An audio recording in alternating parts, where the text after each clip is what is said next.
This episode is called Negative Self-Talk with AuDHD, Mindset and Masking, and this is part 3. And I will start with a trigger warning because this episode references childhood abuse, exploitation and trafficking. It also contains an honest account of self-loathing, self-abuse and the lasting psychological impact of exploitation. So please listen with care and with somebody that you trust nearby if you need them to. Welcome back to Dating on High Alert, the podcast about relationships, identity and life when you're neurodivergent and have a trauma history. I'm Ilja, trauma-informed coach, speaker, AuDHD woman, survivor and somebody who speaks entirely from the inside. And a note before we begin, everything I share here comes from my own lived experience and my work as a trauma-informed coach. I'm not a therapist or a psychologist, and nothing here replaces professional support. If anything in today's episode opens something up for you, please reach out to somebody qualified to help. And today is part 3 of my masking series. So in part 1, I argued that the exhaustion of masking isn't the mask's fault, it's the shame underneath it. The belief that who you really are is fundamentally unacceptable. And in part 2, I went deeper into hypervigilance, the engine that runs the whole system. The nervous system state that makes the kind of masking we do not just possible, but automatic. And what we didn't talk about was where that came from, how it got to be installed, and I also didn't tell you what happens when the belief that built them is so deep that it has no words. And today I want to go somewhere I haven't gone publicly before. Not into theory, but into something true. This is about the words we use against ourselves.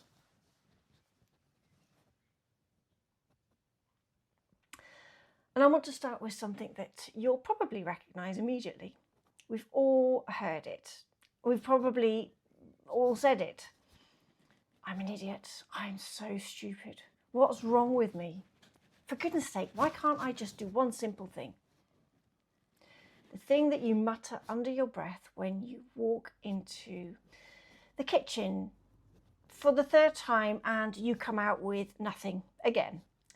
Not the drink that you went in for or the thing that you were supposed to put in the dishwasher. Nothing. Just a reorganised drawer which you didn't intend to reorganise and the vague awareness that something went wrong again. That voice, that specific flavour of self-cruelty, the impatience, the contempt, the exhaustion of your own brain. And I want to be quite clear on that. That voice is harmful. And don't let anybody tell you that it isn't. And don't let yourself dismiss it as just the way that you talk to yourself, just a habit. It's only just words. It isn't just words. It accumulates. It shapes what you attempt, what you allow, what you believe about yourself. Every single time you call yourself an idiot, you are reinforcing something that was probably never true. And the reason I'm starting here is not because of this version, and it's not because this version is acceptable, it isn't, but it's because this version has a name. You can hear it, you can catch it mid-sentence. And there is substantial information out there about how to work with it, and that work is very real and it matters, but there's another version, and that version is a bit harder to reach, and it's the one that does the most damage, and it's the one that lives in silence, the one that has no words, not because it hasn't formed, but because it formed before you had the language for it, before you had the cognitive framework to recognize it as a belief rather than a fact, before anybody handed you a different story to hold alongside it. And it became part of your core belief. Now, when I say core belief, I don't mean the things that you think. I mean the things you are, the things so deep and so integrated that they don't announce themselves as thoughts. They simply feel like reality. Every ounce of your body and mind integrated this ugly language because it didn't have a different one. And how are you supposed to identify that? You can read the books, do the research, develop a self-awareness over years of deliberate, disciplined work. And even then, even with all of that, it can still take decades to reach. And some of it arrives as a shock. And I'm not talking about the gradual dawning of insight, but the sudden disorientating realization that something you have believed about yourself your entire life was never actually true. It was handed to you by people who had power over you at a time when you had no defense against it and no alternative to put it in its place. And I know this because I lived it. And I want to tell you how. For me, it wasn't just finding out that I had ADHD and then autism. For me, it was shortly before. I was okay. I'd made some changes in my life. I wasn't giving any significant thought to any of the questions that had been burning in the background for years. They were just there. Very occasionally, they would just pop up and still be a question. And why did that happen? Never any clarity, no answer, other than a tiny fraction of a memory that simply made no sense at all. No other thoughts connected to it, no rhythm, no follow-up. And in other parts of my life where things weren't clear, I had just intensely deep negative thoughts about myself, a self-loathing, something I couldn't control, and I couldn't control how people treated me because of it. I genuinely believed that I deserved everything coming to me. But I never gave it any thought as to why I thought so badly of myself or how it came about. I had zero self-respect, and with that came a level of self-abuse that couldn't be contained. I couldn't change the narrative because I had no language for it. No understanding of it at all, just things I had picked up from others, how easily they judged without knowing the full story. The words said to me along the way that I too had started to believe because there was no alternative. This is what's happening, therefore this is who I am. And yet, I was never talking to anyone about what was happening. I kept all of this to myself. And as I grew up, I tried changing the way I did things, the way I held myself, my posture. I was relentless at changing so that I wouldn't be seen as the person I believed I was.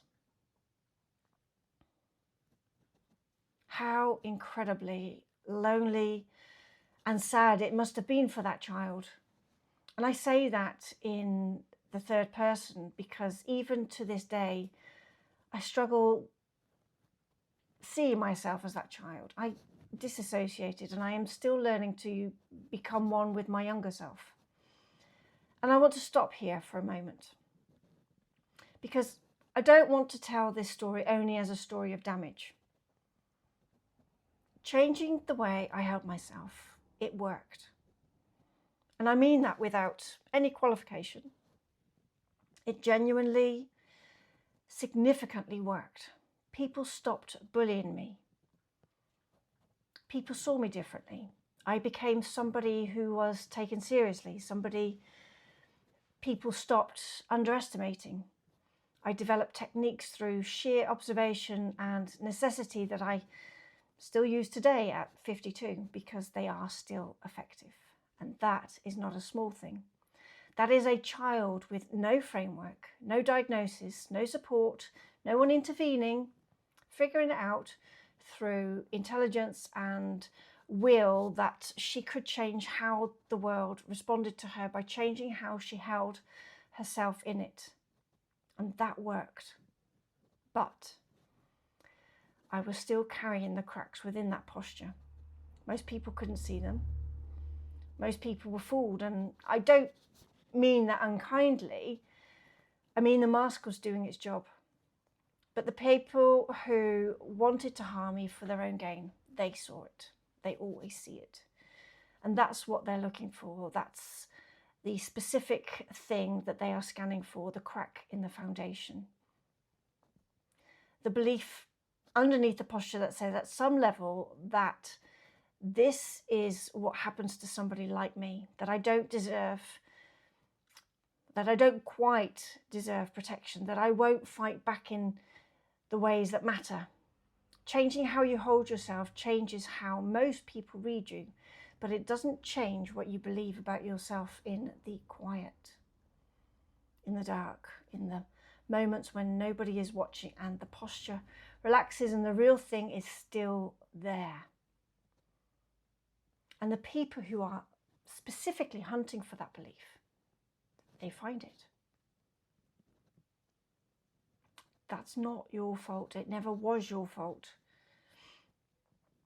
It was a crack in the foundation put there by people who should have known better, long before that you were old enough to fill it yourself. And before I go further, I'm just going to pause here again for a moment. If what I've described so far, the posture work, the mask that held most people back, but not all of them, if any of that has landed somewhere in you, I want you to know that you don't have to sit with that by yourself. And here's something that I've noticed about myself in this work. It is significantly easier for me to recognize these patterns in other people other than myself. I can hear somebody describe their experience and see exactly what's happening. The belief underneath it, the crack in the foundation, the thing that they've been carrying without language for it. In myself, though, I'm still learning, still finding the next layer, which is probably why I coach the way I do, not from a position of having it all resolved, from a position of being genuinely in it alongside you. And if you want to bring what you're carrying to somebody who gets it from the inside, the Dear Ilja voice note service is exactly there for that reason. You send me a voice note, I send one back. No agenda, no fixing, just real. The link is in the show notes. Come and find me whenever you're ready. Now, let me keep going, because the next part is the part that I've never said out loud before. Now, for me, it came from being repeatedly left out deliberately by adults who decided that I wasn't deserving. This didn't happen just the once, nor twice. It was a pattern, repeated across years by various different people. The ones who should have known better, who chose again and again to leave a child out, to let her know through their actions, their choices, their casual cruelty, that she was the last in the queue, that she would wait, and that she would be humiliated, that no one was going to intervene, and no one did. Time and time again. Nobody stopped it, nobody named it, no one looked at that child and said, this is wrong. You deserve better than this. And so I drew the only available conclusion, the one the evidence supported, the one that every repetition of that pattern confirmed. I deserve this. This is what I get. This is who I am. That belief, formed in childhood, confirmed repeatedly, never challenged by anybody with the power to challenge it, didn't stay in childhood. It travelled with me into every room that I entered, into every relationship I ever had, into every opportunity that came close and then somehow didn't quite land.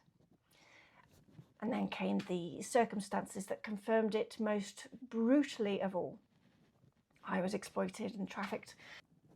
And everything that happened in those 3 years affirmed the belief that had already been installed, that I was worth nothing, that I was the lowest of the low, that everything I earned, every single thing would be taken from me, because of course it would, because that is what somebody like me gets. And I want to be really specific about something here because it really matters, and because I have never found anything online or in any framework or in any coaching methodology that speaks to exactly this: money. And what I mean with that is my version of it. My block isn't abstract. It isn't generic scarcity thinking or imposter syndrome or the standard narrative about charging your worth. It is specific. It is embodied. It is this: everything I earned was taken from me. I had to open myself, my most intimate self, every day, and I was paid. And then I had to give it up every single time for years. The humiliation of that, the specific grinding, relentless humiliation of earning through the most intimate parts of yourself and then watching it just disappear, of having no ownership ever over what your own body produced, of learning, of, in the most visceral way possible, that earning and keeping are two completely separate things, and that keeping was never going to be available to somebody like me. And that's not a mindset pattern I could find in a book. There is no framework for that, no resonant language, no worksheet that reaches it, because it isn't in the mind, it's in the body. It's in the wall that goes up, physical, felt, unmistakable, the moment financial success gets close enough to be real.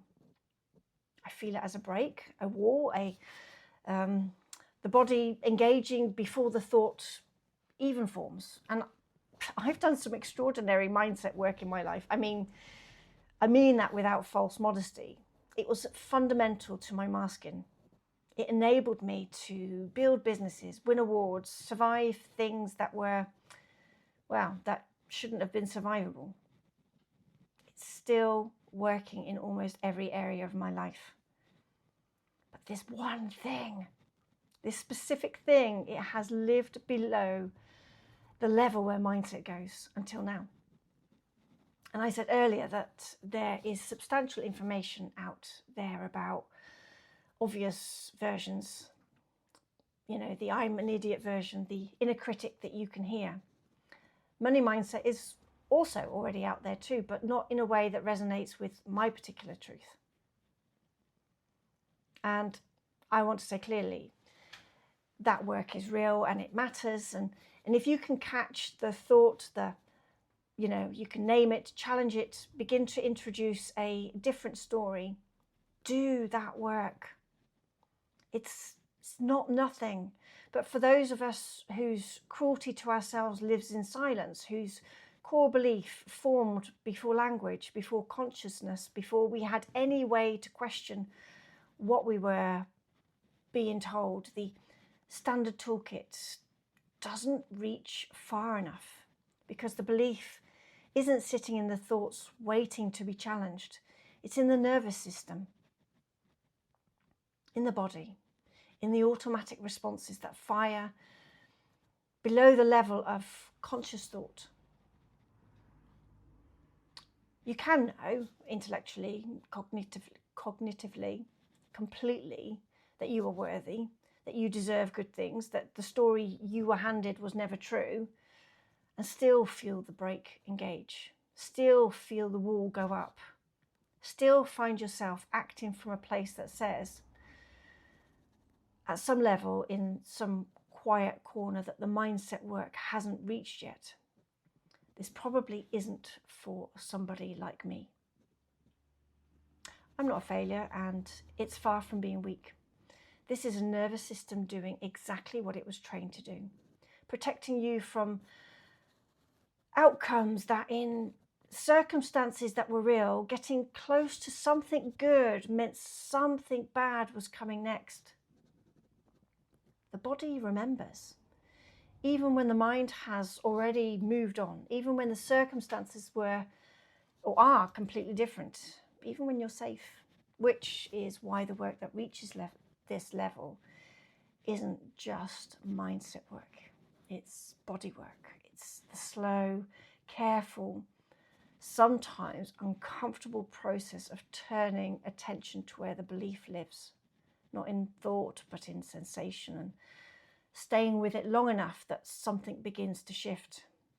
And it's not something that you can force, but it's something that you need to give yourself permission to do and give it enough safety to move. And I want to tell you something that I think is the most important thing in this episode, because even in my darkest hours, and I mean the darkest, the ones I'm still learning to talk about, I found ways to excel, ways to stop the worst from happening, ways to make something from what was already a really terrible situation, ways to find the angle, see the possibility, refuse to be entirely consumed. That wasn't luck and it wasn't accident. That was a core belief, so deep and so stubborn that even the worst circumstances of my life couldn't extinguish it. The belief that anything is possible. And I want you to hear that because it changes the story. Most trauma narratives go, bad thing happened, I was damaged, I survived, I healed. Mine goes, bad thing happened, and even inside it, even at the absolute bottom, with everything taken, with every confirmation of the ugliest belief that I carried, something in me was still finding ways, still moving, still refusing. And that belief that anything is possible didn't arrive after the trauma. It was present during it. It survived the unsurvivable and kept functioning. And that is the resource that I am bringing to the last block. Not a new technique, not a framework from a book, or not something that I've learned or borrowed or been taught. The thing that got me through the worst of it all, the thing that it's always been there, the thing that built businesses and wrote theory and sat in front of trauma experts' responses and didn't collapse. And I'm pointing at this now. I didn't know exactly what to do, and I still don't know exactly what's going to happen next. And I'm not going to stand here and tell you that I have the answer, that I've resolved it, that the wall is down and the brake is released and the money flows freely now. I haven't. It isn't. Not yet. But I know the resource that I'm bringing to it, and I know that it has survived far worse than this. So here is what I want to say to you directly. If you have done the work seriously, deliberately, for years, and there is still a whisper, a quiet, persistent, deeply embedded thing that the work hasn't quite reached, something that feels less urgent somehow, which is maybe why you've left it so long. Something that sits beneath or sits between where you are and where you know that you are capable of going. You're not failing and you're not broken and you have not done any of this work already in the wrong way. You have reached the level where the standard tools stop working, and that is not the end. And I'm saying that to myself as much as I'm saying it to you. That is the beginning of a different kind of work, the work that goes into the body, into the felt sense, into the place where the belief actually lives. You already have access to that place. You always have. You've been living there for years, feeling everything before you had words for it, knowing things in your body before your mind ever caught up. That capacity, the one that your history forced you to develop, is the very thing that research says is needed for this level of healing. You didn't study it, you survived into it. And it turns out it might be the thing that gets you the rest of the way. And I want to say one more thing before I close. I have never talked about the money piece publicly before. I have never said it out loud. In these specific terms, what that experience did to my relationship with earning and keeping and deserving, I didn't. And I'm saying it now because I think some of you are carrying a similar version of it. Not necessarily the same circumstances, but the same shape, the same wall, the same break that engages right before something good gets close enough to be real. And this is what I want you to know, if that's you, that the absence of a framework that fits doesn't mean you're too broken for frameworks. It means the framework hasn't been written yet. And who knows, maybe we write it together. Anyway, watch this space. Because in part 1, the mask didn't break me, the shame did. In part 2, the hypervigilance didn't break me either, it trained me. And in part 3, the words used against me didn't break me, even the ones that I learnt to use against myself. But it's time to change the language, not with affirmations, not with toxic positivity, not with the performance of healing before the healing has happened, but with the same core belief that has always been there, the stubborn, unextinguishable, apparently indestructible belief that anything is possible. Even this, especially this. And I'll see you for part 4. I'm not quite sure when it's coming, as I have some serious self-work to do, but I will keep the updates coming. Now, if this episode landed somewhere in you, if you recognize the silent version, the one without words, the wall that goes up before the thought even forms, I want you to know that you don't have to sit with this by yourself. The Dear Ilja voice note service is there for exactly this moment, when you need to say something out loud to somebody who genuinely gets it. Not to be fixed, not to be analysed, but just to be heard. You send me a voice note, I send one back. Real, grounded, no agenda.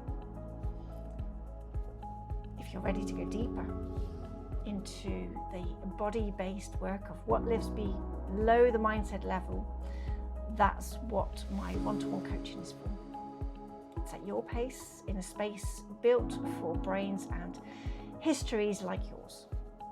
And if you're not ready for either of those yet, that's okay. You can start with a free guide. You're not too much, you were never met fully. I have others in resources that might resonate with you too. They are waiting for you at ilja@batista.co.uk, and everything is in the show notes. Come and find me. Take care of yourselves out there and watch this space. And as always, until next spiral.